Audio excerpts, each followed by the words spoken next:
Assalamualaikum warahmatullahi wabarakatuh. Salam dan bahagia. Perkenalkan, kami dari kelompok 6. Kami ingin mempresentasikan tentang indeks harga saham guna memenuhi mata kuliah pasar modal. Sebelumnya kita akan memperkenalkan diri terlebih dahulu. Saya sendiri Novita Sari, NIM 2018 008125, dan rekan-rekan saya Rohmatun Nurlaila, NIM 2018 008147, dan Muhammad Fauzan Afif, NIM 2018 008517. Sebelumnya, slide pertama ini akan menjelaskan tentang pengertian indeks harga saham. Apa itu indeks harga saham? Sebelumnya kita akan membahas saham terlebih dahulu. Saham merupakan produk dari pasar modal, di mana saham merupakan penyertaan modal dalam kepemilikan suatu perseroan terbatas atau PT, atau biasa disebut dengan emiten. Indeks harga saham merupakan indikator yang menggambarkan pergerakan harga saham. Indeks ini dijadikan pedoman bagi investor untuk melakukan investasi, khususnya saham di pasar modal. Indeks harga saham ini berfungsi sebagai yang pertama, yaitu indikator tren pasar. Maksud dari indikator tren pasar ini adalah di mana pergerakan indeks harga saham menggambarkan kondisi pasar pada suatu waktu tertentu. Apakah pasar sedang mengalami keaktifan atau malah mengalami lesu. Dengan indeks harga saham, indikator dapat mengetahui tren pergerakan harga saham yang terjadi. Tren yang terjadi saat ini misalnya apakah sedang stabil, naik, atau bahkan turun. Nah, pergerakan indeks ini, harga saham ini menjadikan salah satu indikator penting untuk para investor dalam menentukan apakah mereka akan membeli saham atau menjual saham. Biasanya harga saham bergerak dalam hitungan detik dan menit. Oleh karena itu, nilai indeks juga bergerak fluktuatif atau naik turun dalam hitungan turun waktu yang cepat. Adapun yang kedua yaitu sebagai indikator tingkat keuntungan, di mana keuntungan hanya bisa diperoleh dalam perubahan harga real. Adapun harga yang tidak real seperti penyesuaian harga akibat atau saham bonus, maka nilai dasar dari perhitungan saham ini harus disesuaikan. Apabila tidak disesuaikan, maka indeks diinformasikan menyesatkan, yang akan kekeliruan persepsi bagi para investor. Yang ketiga adalah sebagai tolak ukur atau benchmark kinerja suatu portofolio. Di sini artinya para pengelola reksadana menggunakan indeks sebagai pembanding untuk kinerja portofolio yang dikelola. Mereka pada umumnya berusaha untuk memperoleh hasil investasi yang lebih baik dibandingkan dengan indeks harga pasar saham. Misalnya yaitu memfasilitasi portofolio dengan strategi pasif ini dengan disebut para pengelola reksadana menggunakan indeks pasar saham sebagai modal atau sebagai model portofolio. Model portofolio mereka yang mengikuti indeks pasar saham yang dikenal sebagai reksadana indeks. Yang terakhir yaitu memfasilitasi berkembangnya produk derivatif. Produk derivatif adalah suatu produk yang menilainya tergantung pada nilai suatu produk yang mendasarinya atau underlying seperti suku bunga, nilai tukar, saham, obligasi, indeks, atau komoditas. Dalam dunia keuangan atau finance, derivatif adalah sebuah kontrak bilateral atau perjanjian penukaran pembayaran yang nilainya diturunkan atau berdasarkan produk yang menjadi acuan, atau biasa disebut juga produk turunan atau underlying product. Adapun jenis-jenis indeks macam-macam indeks saham di Bursa Efek Indonesia atau BIY terdapat beberapa indeks saham. Adapun yang pertama, indeks individual yang menggunakan indeks harga masing-masing saham harga atau pada dasarnya indeks yang masing-masing tercatat di BIY. Lalu ada indeks harga saham sektoral Indeks ini menggunakan semua saham yang termasuk dan masing-masing sektor, contohnya sektor keuangan, pertambangan, dan nilai-nilai. Di BIY indeks sektoral dibagi menjadi 9 sektor, yaitu pertambangan, pertanian, industri dasar, aneka industri, konsumsi, properti, infrastruktur, keuangan, perdagangan dan jasa, dan manufaktur. Adapun indeks harga saham gabungan atau IHSG atau komposit yang menggunakan semua saham yang tercatat sebagai komponen penghitungan. Nah, jenis-jenis indeks di bursa saham ini, yang pertama ada indeks harga saham individual atau IHSI. Indeks ini menggunakan indeks harga masing-masing saham atau masing-masing emiten yang dicatat di Bursa Efek Indonesia atau BIY. Perhitungan indeks ini menggunakan prinsip yang sama dengan perhitungan indeks harga saham gabungan atau IHSG. Adapun contoh soal dengan menggunakan rumus indeks harga saham individual. Mari kita simak soalnya. Rumus indeks harga saham individual. Soalnya yaitu Bank BNI menerbitkan saham dengan harga perdana sebesar Rp850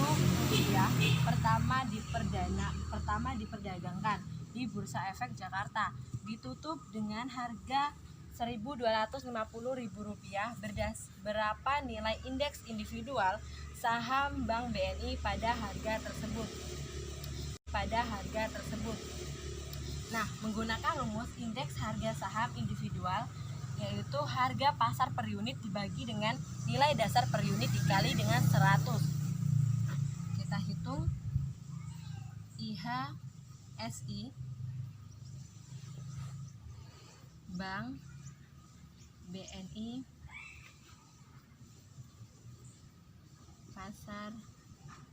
harga perdana.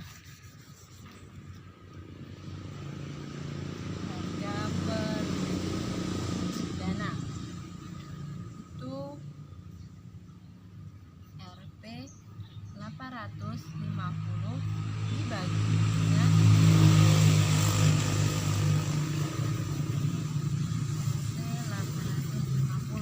sama dengan 1 atau 100%. Jadi IHSI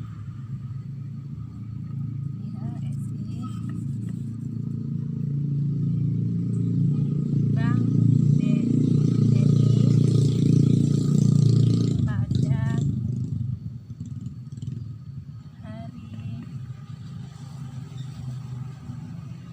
pertama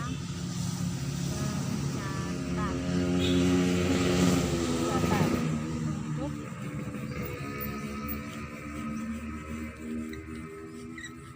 untuk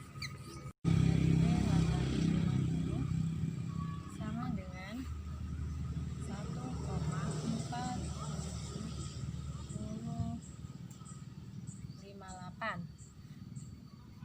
atau 147. Bank BNI adalah 147,058%. Nah, di sini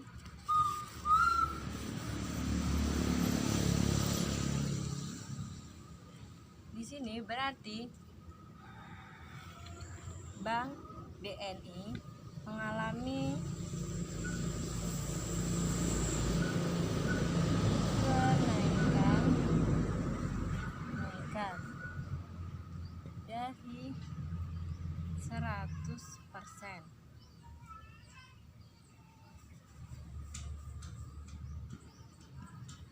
menjadi 1%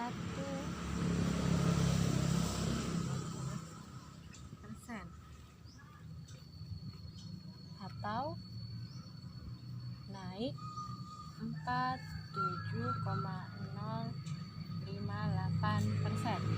Nah, di sini berarti Bank BNI mengalami kenaikan 100% menjadi 147.550% atau naik 47,058%. Nah, mungkin sampai sini saja. Penjelasan berikutnya atau slide berikutnya akan dijelaskan teman Ahmad Nur Laila ingin melanjutkan tentang indeks syariah atau disebut Jakarta Islamic Index, yang merupakan saham yang memenuhi kriteria investasi dalam syariah, tidak bertentangan dengan syariat Islam, tidak merupakan usaha perjudian atau tergolong judi, tidak merupakan usaha LK konvensional yang mengandung unsur riba, tidak merupakan usaha produksi, distribusi, perdagangan makanan dan minuman haram, tidak merupakan usaha produksi, distribusi, penyedia jasa atau barang yang merusak moral dan bersifat mudarat.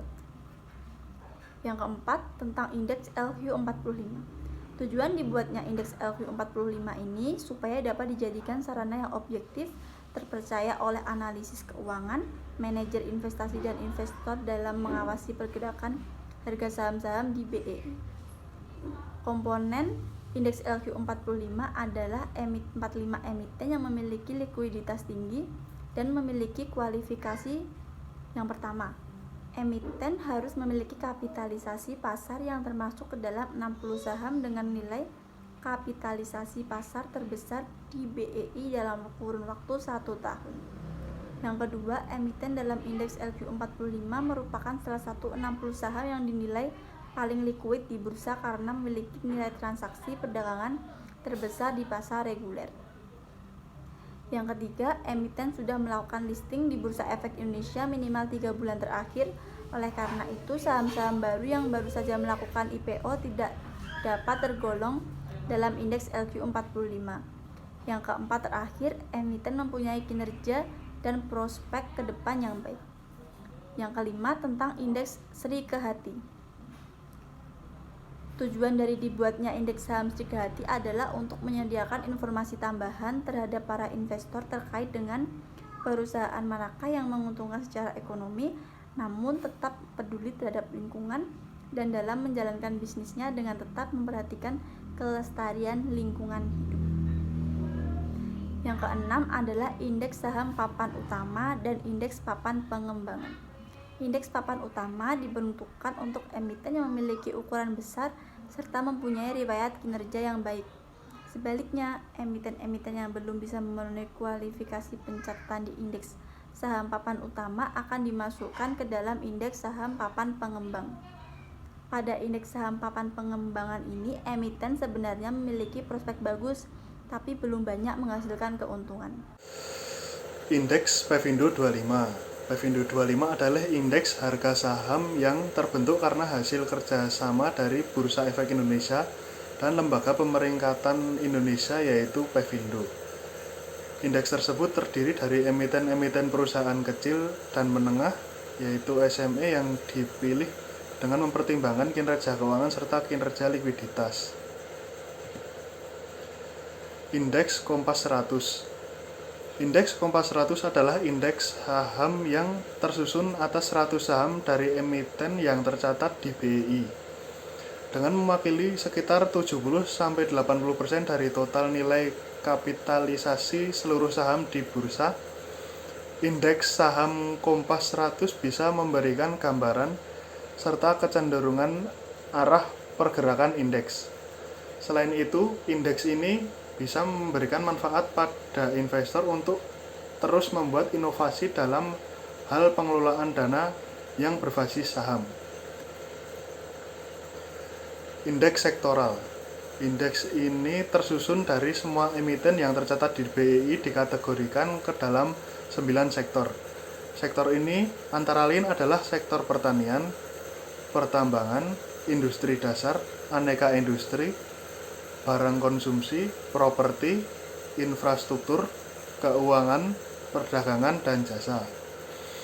Selain itu, BEI juga menggabungkan emiten-emiten yang masuk ke dalam sektor industri dasar, aneka industri, dan industri bahan konsumsi menjadi indeks industri manufaktur. Indeks yang mulai dikenalkan pada tahun 1996 ini berfungsi sebagai gambaran kinerja sektor.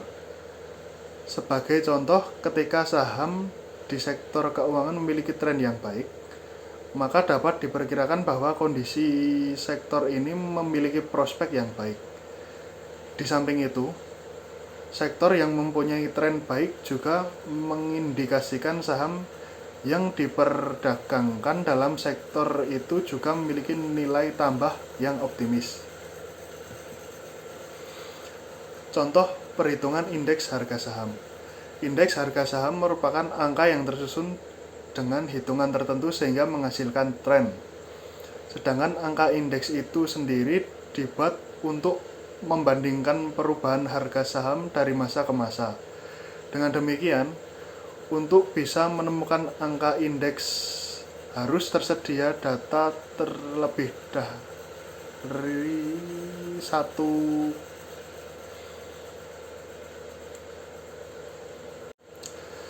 Contoh perhitungan indeks harga saham. Indeks harga saham merupakan angka yang tersusun dengan hitungan tertentu sehingga menghasilkan tren.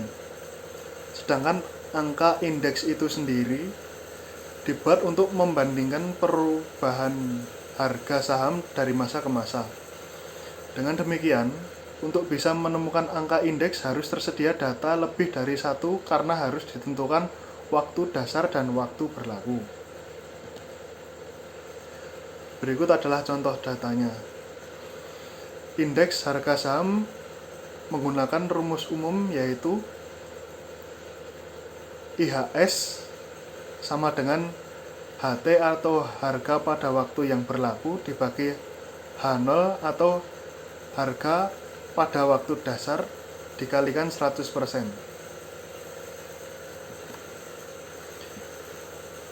Kesimpulan, indeks saham merupakan sebuah indikator yang dapat dijadikan suatu gambaran terkait dengan besar kecilnya suatu perubahan harga pada pasar saham dalam kurun waktu tertentu.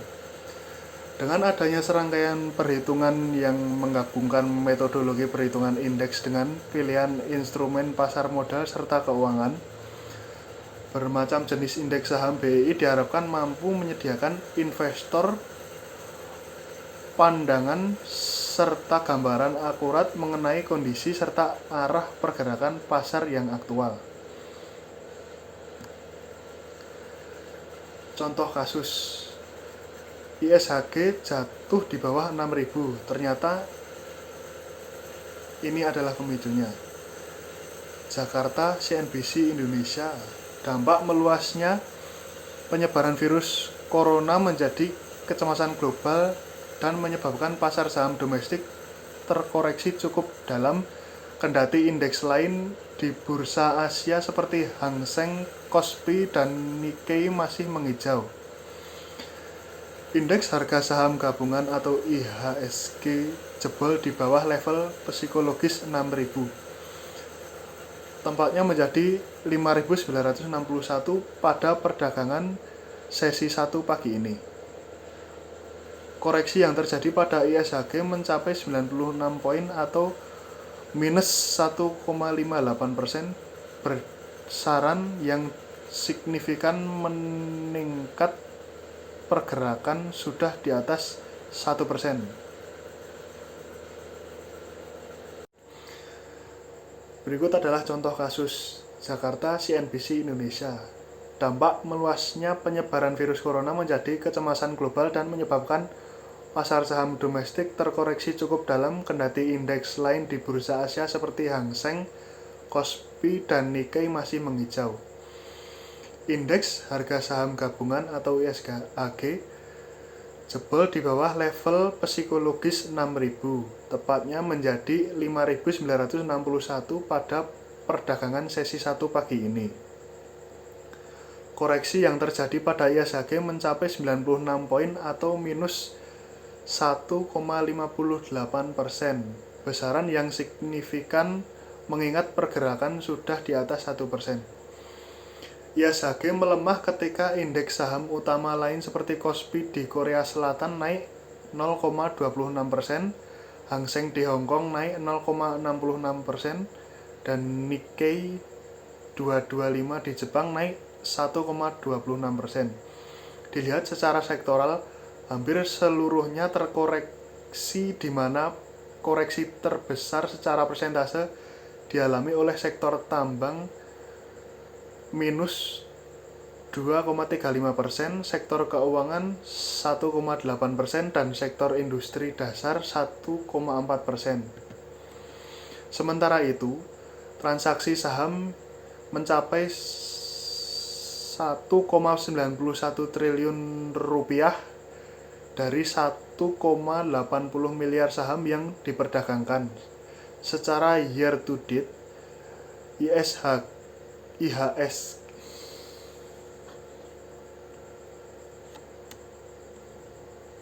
Sementara itu, transaksi saham mencapai 1,91 triliun rupiah dari 1,80 miliar saham yang diperdagangkan. Secara year to date, IHSG masih terkoreksi 4,96%. Direktur Utama CSE Institute, Arya Samata Santosa, mengumumkakan terkoreksinya IHSG pagi ini lebih disebabkan karena faktor sentimen regional terkait meluasnya penyebaran virus corona. Sentimen ini dikhawatirkan akan menyebabkan pertumbuhan ekonomi di Cina terkontraksi. Kekhawatiran perlambatan pertumbuhan ekonomi Cina jika penanganan virus corona tidak terselesaikan dengan cepat, kata Arya dihubungi CNBC Indonesia Jumat 31 Januari 2020. Head of Research PT MNC Sekuritas Edwin Sebayang menuturkan pendapat senada. Organisasi Kesehatan Dunia WHO telah mengumumkan situasi darurat global terkait virus corona yang telah menyebabkan 213 orang di Cina tewas. Virus ini juga telah meluas ke 21 negara. Investasi juga perlu mewaspadai saham-saham terkait komoditas menyusul kejatuhan harga komoditas, kata Erwin Jumat 31 Januari 2020. Sementara itu, sejumlah katalis dari domestik yang belakangan ini menjadi sorotan pasar dan menjadi penegakan IHSG antara lain adalah dampak dari kasus dugaan korupsi PT Asuransi Jiwasraya dan penurunan nilai investasi Asabri serta pembekuan ratusan rekening efek yang terkait Jiwasraya. Dalam jangka panjang, tentu pembenahan regulasi dan pembersihan dilakukan regulator akan berdampak baik bagi industri pasar modal Indonesia, ungkap Arya. Sebelumnya, Hans Kui, Direktur PT Anugrah Mega Investama, menilai IHSG masih tertekan akibat aksi jual reksadana yang dibubarkan. Beberapa saham blue chip yang ada di dalam list produk dibubarkan telah mengalami tekanan jual. Lebih dari 35 reksadana yang NAB-nya turun lebih dari 50% ketika melakukan rebalancing untuk mengembalikan dana nasabah juga pasti akan menekan indeks ke depannya. Belum lagi pembekuan 800 rekening nasabah kami perkirakan akan menimbulkan sentimen negatif di pasar, tegasnya.